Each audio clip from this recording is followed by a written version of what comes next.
ఓం వసుదేవసుతం దేవం కంసచాణూరమర్దనం దేవకీ పరమానందం కృష్ణం వందే జగద్గురుం.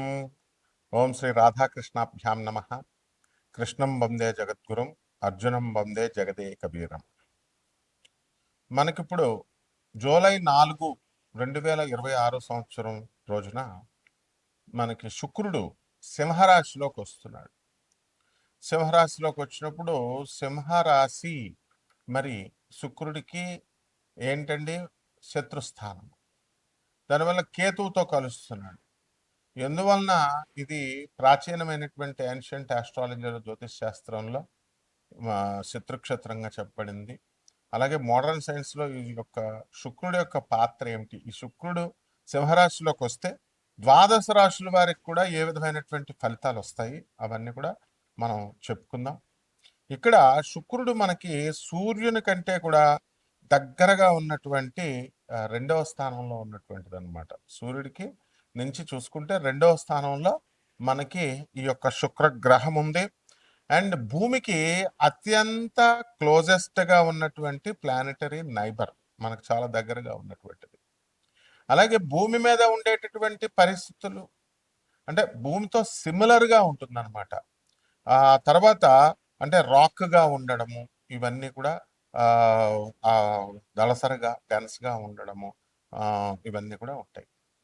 అయితే దీన్ని ట్విన్ అని అంటాం. అంటే కవల పిల్లలు చూస్తే ఇద్దరు ఎలా అయితే ఒకలాగే ఉంటారో అలాగే భూమి తర్వాత భూమి ఒక గ్రహం, శుక్రుడు ఒక గ్రహం. భూమి మీద మనం బ్రతుకుతున్నాం కాబట్టి ఆటోమేటిక్గా మనకి భూమి మీద ఉన్నటువంటి మనుషులపైన జీవరాశుల అన్నిటిపైన ఈ యొక్క శుక్రగ్రహ ప్రభావం ఎలా ఉంటుందో మనం ఈ వీడియోలో మనం తెలుసుకుంటాం అనమాట. ఇది ట్విన్ అని అంటాము దీనికి. అందువలన సిమిలర్ సైజ్ అండ్ మాస్ కూడా భూమి కరెక్ట్గా ఎలా ఉంటుందంటే అర్త్ అనగానే రాకీ మెటీరియల్, దాని మీద మనం నిలబడి మనం బ్రతుకుతున్నాం, నడవగలుగుతున్నాం. అక్కడ కూడా అలాగే ఉంటుంది. కాకపోతే అక్కడ వాతావరణాలు ఎలా ఉంటాయి, అట్మాస్ఫియరిక్ ప్రెషర్ ఎలా ఉంటుంది, హీట్ ఎలా ఉంటుంది, అది డిఫరెంట్ అవుతుంది. అందుకనే సిమిలర్ అన్నాం. అంటే సేమ్గా ఉంటుంది, అంతేగాని సమానంగా ఉంటుంది అన్న. They are not congruent, they are only similar. అయితే ఇది హైలీ హాస్టైల్ వరల్డ్ అంటారు.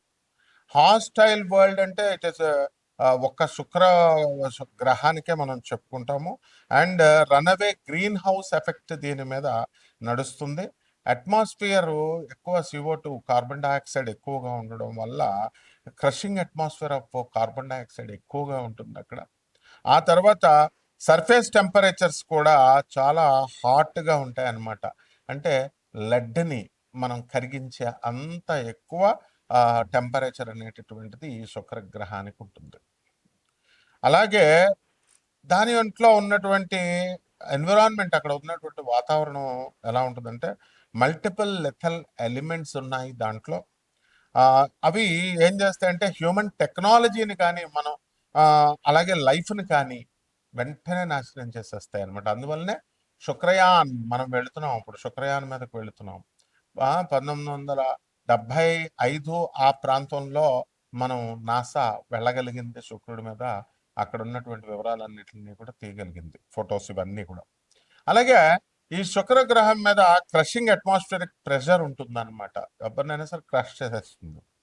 సో స్కేల్ ఏంటంటే అట్మాస్ఫియరిక్ ప్రెషర్ అంటే ఒత్తిడి, గాలి ఒత్తిడి అనమాట. అది తొక్కేయడం అలా 93 రెట్లు భూమి కంటే కూడా ఉంటుంది. ఇప్పుడు భూమి మనల్ని ఎక్కువ గాలి వస్తే మనకు ఏం చేస్తున్నాం, విసిరేస్తుంది. మనకి మామూలుగా ఉండగలుగుతున్నాం. అదే 93 రెట్లు ఎక్కువ ప్రెషర్ వచ్చింది అనుకోండి, మనకి ఏమవుతాం, మనం క్రష్ చేయబడతాం, తొక్కివేయబడతాం. అలాగే ఎఫెక్ట్ వచ్చేసరికి మనము ఈ యొక్క శుక్రగ్రహం మీద సర్ఫేస్ మీద మనం ఉన్నప్పుడు ఎలా ఉంటుందంటే భూమి మీద నీటిలోకి 3000 మనం నీటిలో భూమి మీద ఉన్నటువంటి నీటిలో మనం క్రిందకి ములిగామనుకోండి. ములిగినప్పుడు మనం ఈ యొక్క ఆర్కిమిడిస్ ప్రిన్సిపల్ ప్రకారము మనం బాయిల్స్ లా ప్రకారం ఇవన్నీ మనం చూసాం. ఆర్కిమిడిస్ ప్రిన్సిపల్ పైకి లేపుతా ఉంటుంది. లా ఆఫ్ బయాన్సీ అంటాం. అంటే వెయిట్ లూజ్ అవుతాం, ఇలా పైకి వేసి ఎవరో మనల్ని విసిరేస్తున్నట్టు ఉంటుంది, మన బరువు తేలికైపోతుంది. ఆ లూజ్ అయినటువంటి బరువు అదంతా లా ఆఫ్ బయాన్సీలో ఎక్స్ప్లెయిన్ చేయబడింది దేనికి సమానము. ఆ విధంగా ఈ యొక్క ఎంత మనము 3000 మీటర్లు అంటే భూమి మీద నుంచి జస్ట్ నీళ్లు భూమి మీద ఉన్న నీళ్ళల్లో స్నానం చేస్తేనే మనం అలాగా ఫీల్ అవుతాం, ఏదో ప్రెషర్ ఇస్తున్నట్టుగా. అట్లాంటిది 93 రెట్లు ఎక్కువ ఉందనుకోండి, అప్పుడేమవుతుందనమాట, మనకి 3000 మీటర్ల అడుక్కి మనం క్రిందకి వెళ్ళిపోయినప్పుడు అక్కడ ఏ విధమైనటువంటి ఫీలింగ్ ఉంటుందో ఆ విధమైనటువంటి ఫీలింగ్ని శుక్ర భగవానుడు మనకిస్తాడు. తర్వాత అందువలన ఒక హ్యూమన్ బాడీని కానీ, లేదా అన్‌ప్రొటెక్టెడ్ సబ్‌మెరైన్ ఒకటి ఉందనుకోండి, ఒక టిన్ క్యాన్ ఉందనుకోండి, దాన్ని ఎలాగైతే తప్పడైపోతుందో ఆ విధంగా హ్యూమన్ లైఫ్‌ని క్రష్ చేసి పడేస్తది హ్యూమన్ బాడీని. అందువల్లనే అక్కడ ఇంకా మనకి జీవత్వం రాలేదన్నమాట. మానవులు ఇంకా అక్కడ నివసించలేకపోతున్నారు. అయితే స్కార్చింగ్ అండ్ తర్వాత లెడ్ మెల్టింగ్ హీట్ ఉంటుంది కాబట్టి అక్కడ ఉన్నటువంటి టెంపరేచర్, సర్ఫేస్ టెంపరేచర్ ఎంత ఉంటుందంటే 464 డిగ్రీల సెంటిగ్రేడ్ ఉంటుంది.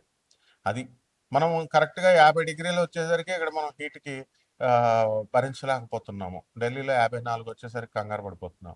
464 డిగ్రీల సెంటిగ్రేడ్ ఉంటుంది. అందువల్లనే శుక్రుడు మర్మాంగాలకి అధిపతి కాబట్టి మనకి జెనిటల్ ఆర్గన్స్‌కి అధిపతి, ప్యూబర్టీ, రజస్వలు అవ్వడము, తర్వాత ఇవన్నీ కూడా కాబట్టి అంత హీట్‌గా ఉండడము, ఇవన్నీ కూడా లింకులు మనం వీడియోలో ఎక్స్‌ప్లెయిన్ చేసుకుందాం.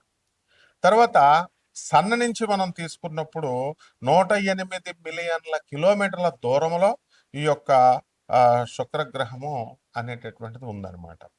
ఇక వ్యాసం మనం కనుక తీసుకుంటే 12,104 కిలోమీటర్ల వ్యాసం, అంత వెడల్పుగా మనకి డయామీటర్ ఉంటుంది. అండ్ భూమి యొక్క సైజులో 95% ఆఫ్ ద ఎర్త్ సైజులో ఉంటుంది.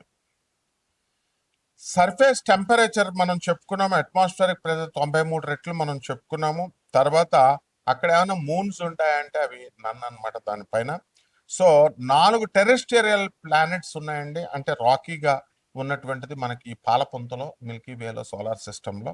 దాంట్లో ఇది నాలుగిట్లో ఇది ఒకటనమాట. సో భూమిలాగా రాకీగా ఉండేటటువంటిది. సో సైజులో, మాస్లో భూమితో సమానంగా ఉంటుంది కాబట్టి ఈ యొక్క వీనస్ మీద, శుక్రగ్రహం మీద ఏ విధమైనటువంటి లిక్విడ్ వాటర్ ఉండదు. అండ్ అట్మాస్ఫియర్ అంతా కూడా అక్కడ వాతావరణం చాలా తిక్కరగా ఉంటుంది, చాలా దళసరిగా, డెన్సర్గా. ఏ విధమైనటువంటి రాకీ బాడీలో కూడా ఈ సోలార్ సిస్టంలో ఉండదు. కాబట్టి ఈ యొక్క హాస్టైల్ వరల్డ్ అనగానే మనము ఏమిటంటే ఇంకా ఏ ప్లానెట్కి చెప్పుకోలేదన్నమాట. కానీ ఇక్కడ ఎక్స్ట్రీమ్ ఎన్విరాన్మెంట్స్ ఉంటాయన్నమాట. So across our solar system మీద. అందువలన ఇంత పెద్ద వైడర్ యూనివర్స్ విశ్వంలో ఇది మనం ప్రత్యేకంగా చెప్పుకోవాలి. అండ్ మనకి ఎందుకు నటోరియస్గా హాస్టైల్ వరల్డ్స్ని ఇది ఇస్తుంది. ఇక్కడ మనము ఈ యొక్క శుక్రగ్రహము మనకి ఈ సాటర్న్ మీద, సాటర్న్ మూన్ అని కూడా ఉంటుంది, లార్జెస్ట్ మూన్. దీనికి థిక్ అట్మాస్ఫియర్ లైక్ ఎర్త్ గా ఉండాలి అండ్ సో కోల్డ్ గా ఉంటుంది. ఎంత అంటే -179 డిగ్రీ సెంటిగ్రేడ్ లో ఉంటుంది అనమాట. సో ఇక్కడ లిక్విడ్ మిథేన్ ఉంటుంది అండ్ ఇథేన్ రైన్స్ కూడా జరుగుతూ ఉంటాయి, వస్తూ ఉంటాయి. అందువల్లనే మాసు, లేక్స్, సీస్, ఓషన్స్ ఇవన్నీ కూడా ఏర్పడతాయి. ఈ విధంగా ఈ యొక్క శుక్రగ్రహము మనకి శుక్ర మహాదశ వచ్చినప్పుడు మనిషి ఎదుగుతాడు అని మనం జాతకాల్లో చెప్పుకుంటాం, శుక్రుడు బాగున్నప్పుడు. మరి ఇప్పుడు ప్రస్తుతం యాజ్ ఆన్ దిస్ డేట్ ఈ జూలై మనం 2026 సంవత్సరంలో శుక్రుడు కేతువుతో కలిసి సింహరాశిలో ఉన్నప్పుడు 12 రాశుల వారికి ఈ యొక్క శుక్రుడు ఏ విధమైనటువంటి ఫలితాలు ఇస్తాడు అనేటటువంటిది మోడర్న్ సైన్స్ని అప్లై చేస్తూ ఏన్షియంట్ సైన్స్ని, ఏన్షియంట్ ఆస్ట్రాలజీని మనం చెప్పుకోవాలి. ఒక్కొక్క రాశి వారీగా మనం ఏ ఏ రోగాలు మనకి ఇస్తాయి, వాతావరణం ఎలా ఉంటుంది, మన జాతకంలో మనకి లాభాలు వస్తాయి, ఇవన్నీ కూడా నష్టాలు వస్తాయి అనేది మనం చూద్దాం. వృషభ రాశి వారికి అందరికీ కూడా అర్ధాశ్రమంలోకి మనకి ఈ యొక్క శుక్రుడు జూలై 4 తర్వాత రావడం జరిగింది. అలాగే కేతు అనేకమైనటువంటి లాభాలు మీకు శుక్రముడు ఇవ్వడానికి అవకాశాలు ఉన్నాయి. మీ భార్య తరపు బంధువులందరూ కూడా మీకు సహకరిస్తారు. అలాగే మీ భార్య తరపు నుంచి కూడా మీకు అధికమైనటువంటి ధన ఆదాయం మీకు కలుగుతూ ఉంటుంది.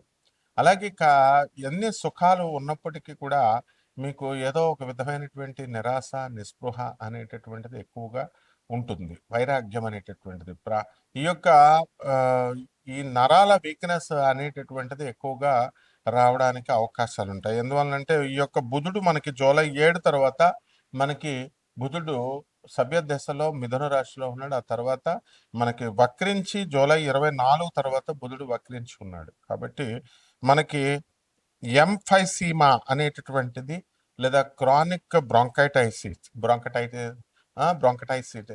సో ఈ వృషభ రాశి వారికి అందరికీ కూడా మనకి ఎంఫైసీమా అనేటటువంటి వ్యాధి, అలాగే క్రానిక్ బ్రాంకైటిస్ రావడానికి అవకాశాలు ఉన్నాయి. కాబట్టి లంగ్స్కి సంబంధించి మనం జాగ్రత్తగా ఉండాల్సినటువంటి అవసరం అధికంగా ఉంది. ఇకపోతే వృషభ రాశి వారికి ఆదాయాల విషయంలో ఏ విధమైనటువంటి ఇది లేదు. అలాగే ఖర్చులు కూడా చాలా అధికమైనటువంటి ఖర్చులు అనేటటువంటి ఎక్కువగా జరుగుతుంది. బంధువులతో మీరు విందు వినోద విహార కార్యక్రమాలు చేస్తారు.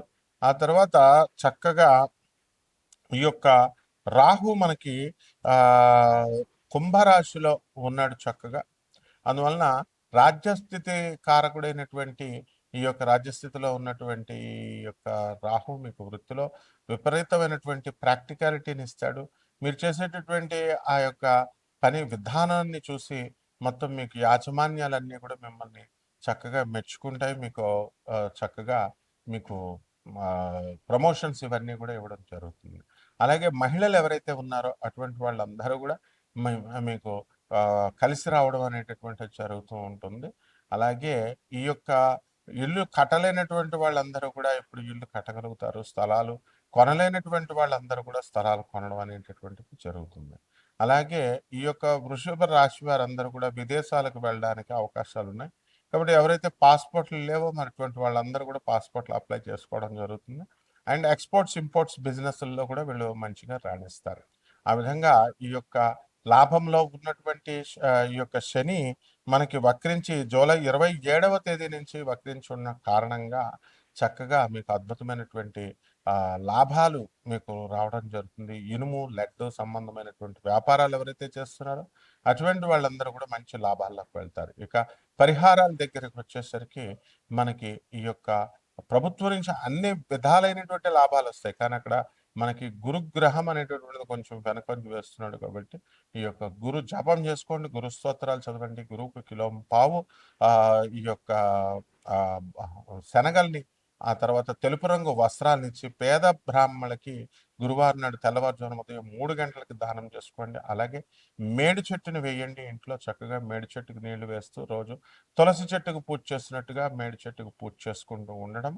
అలాగే ఈ యొక్క మేడి చెట్టు మొదల్లో అనగాదేవి దత్తాత్రేయ స్వాముల వారు ఉంటారు. అలాగే చక్కగా మనకి ఈ యొక్క 64 యోగిని గణాలు ఉంటారు. ఈ విధంగా చేసుకోండి, బ్రహ్మాండంగా ఉంటుంది. శుభమస్తు.